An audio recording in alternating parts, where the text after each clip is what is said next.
Good morning. Thank you so much for joining me today. Let's get into the Word of God. Let's go to the book of Genesis as we continue our Bible character series looking at the person of Eve. And we're going to look at a couple different verses here, not tandem. They're not connected. They're a few verses apart, but two verses. One is Genesis chapter 3, verse number 16. And then we're going to jump over to chapter 4, verse number 1. So let's start at Genesis 3:16.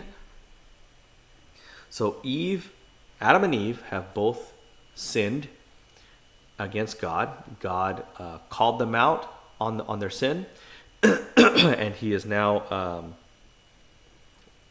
basically giving them their consequence.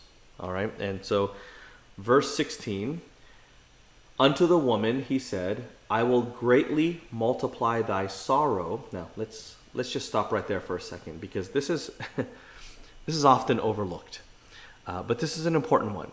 This is indeed part of the curse for woman, is the multiplying of sorrow. Okay, you say, what do you mean? Women are emotional creatures, and that's part of the curse. That was not how Eve was before sin. That's not how Eve was created. But after sin, that is not only how Eve was, but woman in general moving forward. And you know what? It's the feminists and progressives can attack me all they want. I could care less, okay? I believe the Bible. They're all crazy. The Bible is truth, all right? According to the Bible, part of the curse was God multiplying the sorrow of the woman. I remember very, very early in our marriage, seeing my wife cry, which I obviously don't like to see. And so I'm wondering, what's wrong? What's wrong? It's nothing, and everything's fine. It's okay.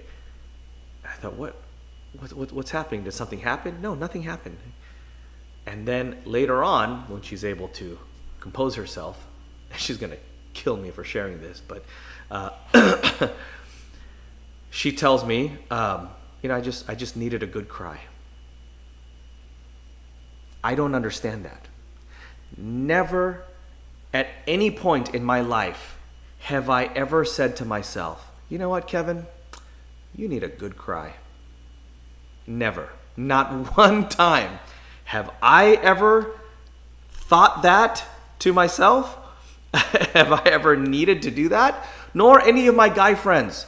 Never at any moment did we ever hang out and my friend Joe, or Jeff, ever come up to me and just say, hey man, give me just a moment.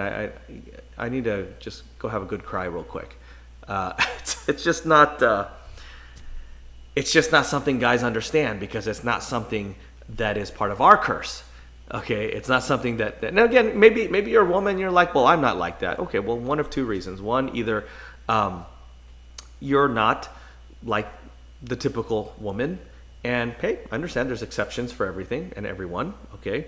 But let's just be honest and admit that is the norm for most women. Or number two, you are and you just don't realize it. Maybe you say you're not, but your husband or your brother or your father may say otherwise. Anyway, I don't want to linger too long on that part. Let's move on. I will multiply thy sorrow and thy conception. So childbirth is now going to be very difficult, okay, to bring life into this world.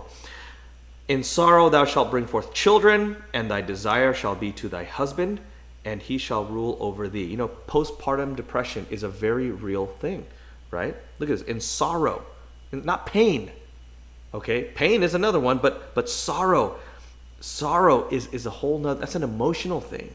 In sorrow thou shalt bring forth children.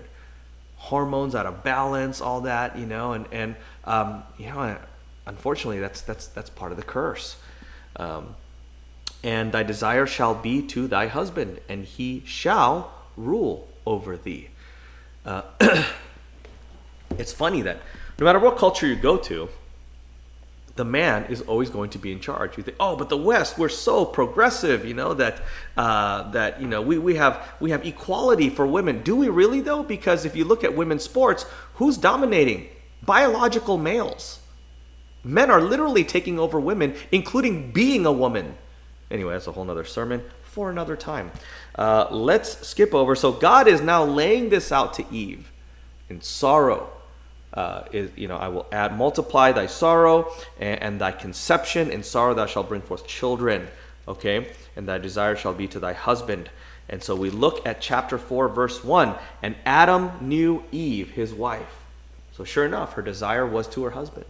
And so they finally consummated their marriage. Adam knew Eve, and she conceived. She had a baby and bare Cain. That's her first son. Okay, bare Cain.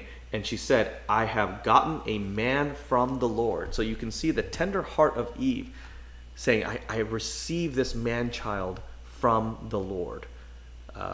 But this also shows something that I want to point out here before I run out of time.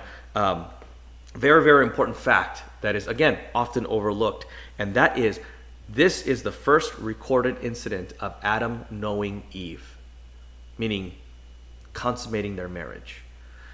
Some people say that, or believe and teach even, that Adam and Eve, before they sinned, who knows, they could have been alive for hundreds of years and, maybe even thousands of years before they finally, sinned and ate the forbidden fruit. But that is biblically not true, because we know exactly how long Adam lived, not from the time he sinned, but from the time he was created to his death. It was only 900 something years.